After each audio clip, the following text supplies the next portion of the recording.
if I bleed tonight, if I am sad tonight, I don't have a job to find. And if I work tonight, if I'm so tired tonight, I'll fall asleep when I'm home, when I'm home.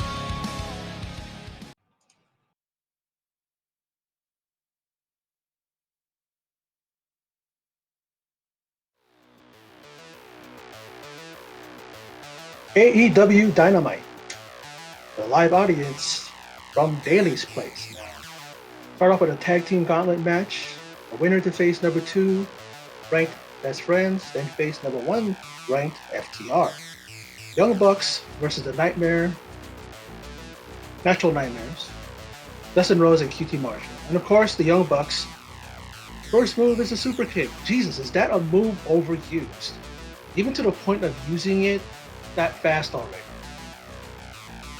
Winner of the gauntlet match, of course, will face Hangman and Omega at All Out for the tag team titles. Now, another super kick and a double super kick again, and then double knees to QT, and the Bucks move on to face the Best Friends.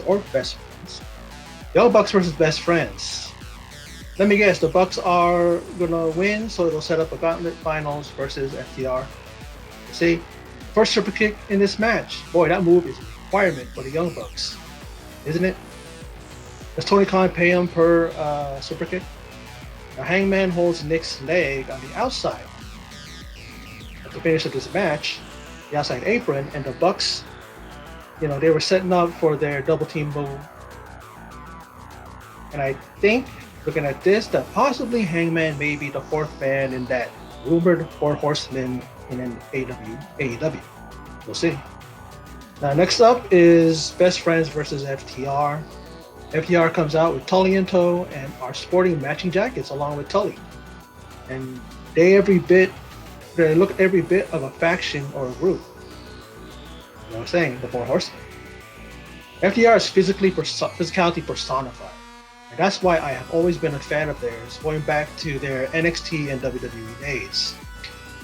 And in the end, and focusing on Chucky T's injured knee, he taps out to Dax Harwood, and FTR advance to All Out to vie for the tag team title gold at All Out. The Casino Battle Royal, of course, JR says that he's used to it, for a shot at the AEW title, and Darby Allin and Lance Archer are already in. Murder Hawk Monster is in action and takes out a trainee in attendance. I was just sitting in the audience and he clotheslined his ass off. Sean Maluda is his unfortunate opponent. I remember him as one of the recently released superstars back in April. If I'm mistaken, but I know he was released by WWE. He was in NXT. And oh man, I wouldn't want to be in his place, but geez man, Archer is all over Maluda, and just end it, Archer. End it now. End the dude's pain already. He's 12-1 in AEW, and his only loss was to Cody. That was during his attempt to become the new TNT champion. Sky High chokeslam, and he pulls him up on the 2 count. And he does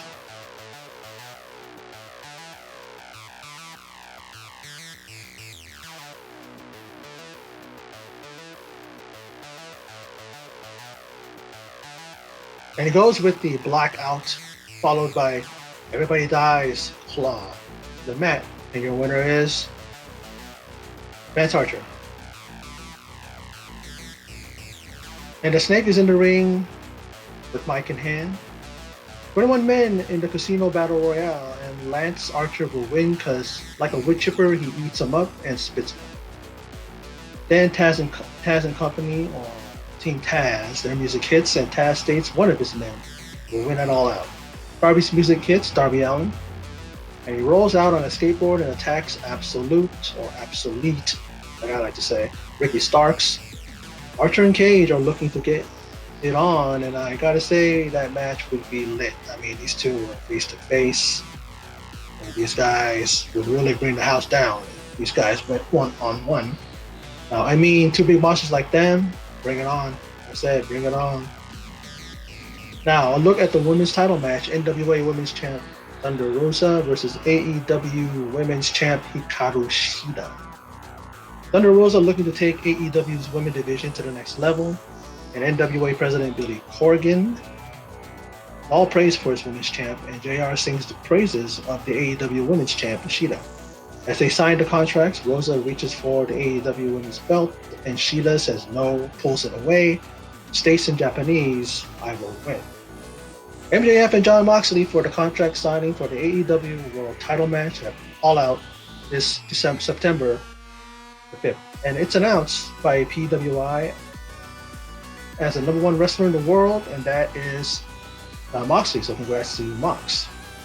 Now, will the Paradigm Shift DVT move be banned for the upcoming match? It's included in the contract. MJF signs the contract, but will Mox do so? Insults are traded. MJF attacks Mox's hairline, and Mox says that MJF will get a hairline too when he hits puberty. Ooh, the burn, man! I tell you, he burned him with that one. Well, MJF tells how Mox will be dismantled and All Out, as Moxley looks on rather unfazed. Sandman, New Jack, and John Zandig, the lead singer, I guess, of Zandig, and Onita are men who Mox idolizes, says MJF. They're all garbage, hot garbage. MJF cites Buddy Rogers, Ernie Ladd, Tully Blanchard, those guys of the world who are what he idolizes. They are wrestlers in his eyes. Now, MJF cuts a damn good promo every time and really runs down the champ. Mox talks and tells Dickwad lawyer to sit down, and Wardlow too. The lawyer telling Mox to sit down, palms on the table or he'll sue. Now, MJF referenced Renee Young, his wife, and Mox got up. What do you expect? Of course he's going to get up and react. Now, he says, should I sign the contract? Do I need to use the Paradigm Shift? Mox states he will be forced to use other means to take out MJF. So if he doesn't get to use the Paradigm Shift, he's very, very resourceful. He'll find a way. He will find a way. So he signs it and says to remember two things. Nothing you say matters. Number two, nothing I sign matters. On September 5th, you are a dead man. Now, MJF's team is all elated and happy. They even the lawyer shakes Mox's hand, but Mox added a 17th page to the contract. Next week, we are going to have a tune-up match. It's going to be me versus the lawyer, and if he doesn't show up, MJF doesn't get the title shot. Brilliant, just brilliant. Now, Mox continues in this match. The Paradigm Shift will be completely legal. You're going for a ride. I suggest you wear a helmet. Nice doing business with you. That was it. Great segment. Great promos on both sides. They talk about MJF being the future of AEW, and I totally agree. The guy is money on the night. Now, Santana and Ortiz, backstage segment, they clear the air. We wrecked your mom's ride, and the best you can do is ask us to apologize? You must be bugging, because now you have to deal with us dogs.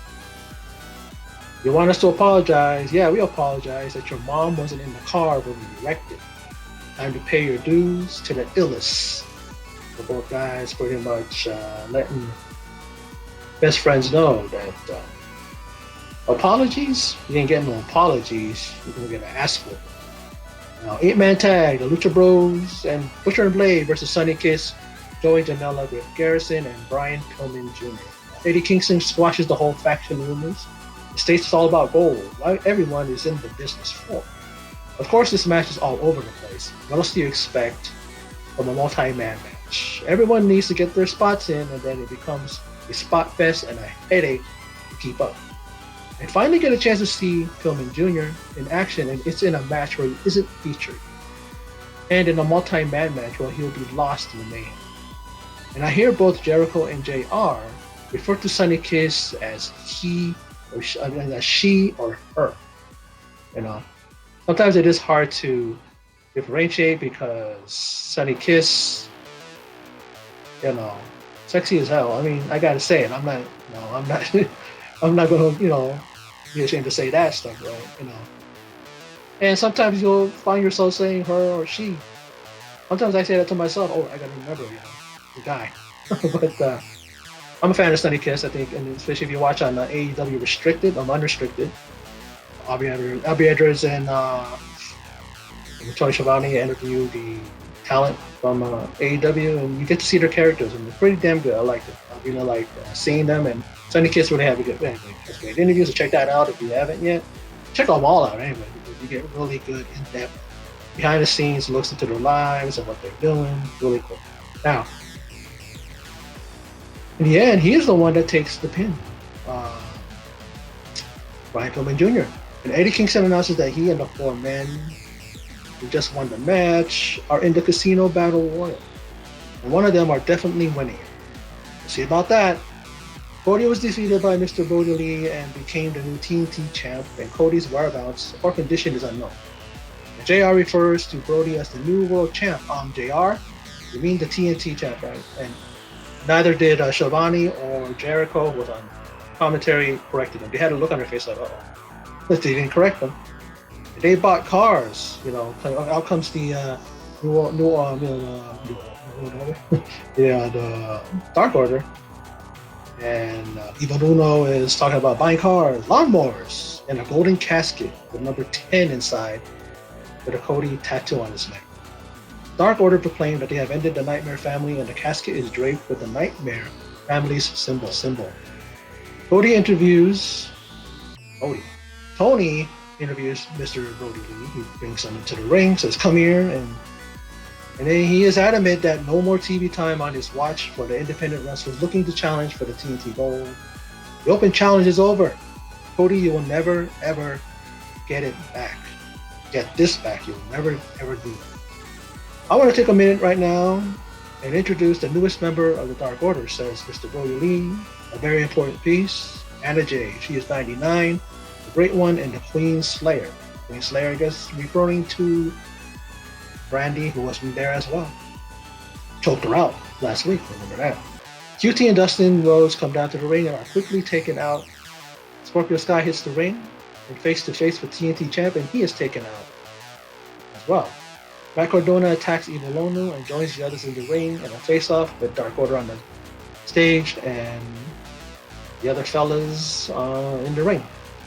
Now, the Bucks are looking for answers from Hangman. He is afraid to face that. And they say that he's afraid to face them again. Is it insecurities? The Bucks call him out as a jobber.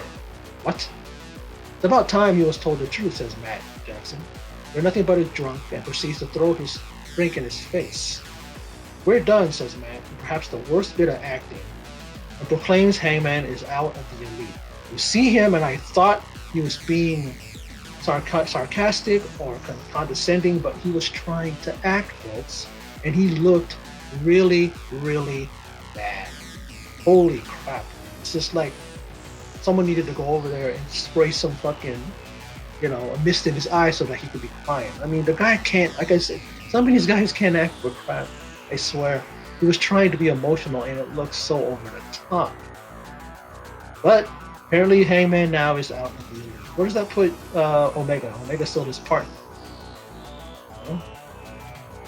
Now, Big Swole in a handicap match, and if she wins, she can have Britt Baker in any match she wants. And Penelope and Reba, or Rebel, is in control. But Swole takes over, but Kip Sabian causes a referee distraction, and Reba really is a mess of a wrestler and delivers a weak-ass moonsault. The Swole wins with a poorly choreographed crotch shot to Penelope's face by Rebel. Reba, whatever her name is. I know what she is. She's awful.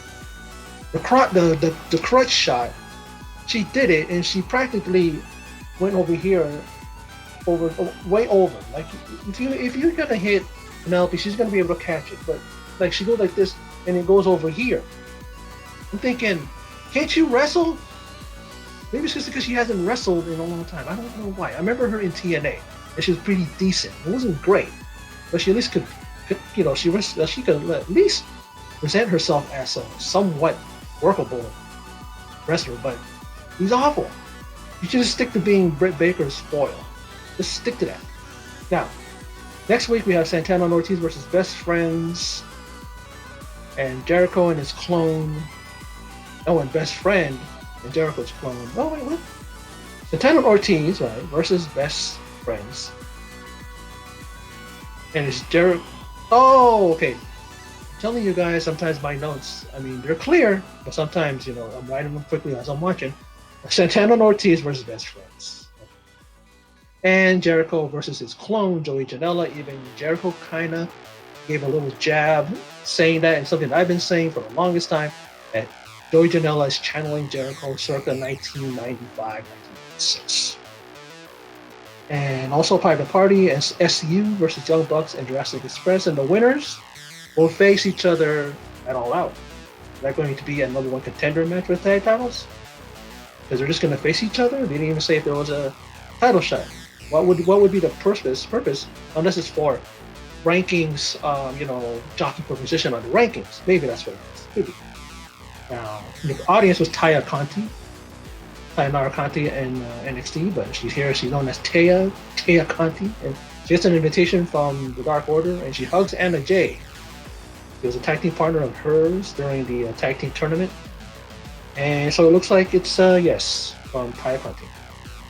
Now, Matt Hardy versus Sammy Guevara in a tables match, a sick twist of fate, while Sammy's head is in the chair. These guys, man, I don't know. Risk. They take some. When you pull it off, good, because this thing, it looked great. Great spot there. You can cut them open during the course of the match, too. And in all of the craziness of a tables match that we always see, Sammy Guevara, while in the ring, Jeff Hardy goes out to the side and he pulls out a table with Delete spray painted on it. He sets up the table, but Sammy Guevara ends up putting Hardy to that very table. I mean, Hardy did put himself to another table, but of course, like it was said by those guys, you had to clarify it that offensively you had to put somebody to the ring. To the table. All they had to say is that you have to put the person to the table. If you put yourself to the table, it's not a proper, end to the match. So he puts him to the table, wins the match. And then you see Orange Cassidy attacking Jericho, was at the announcer's table. And at the stage, there's no pulling them apart.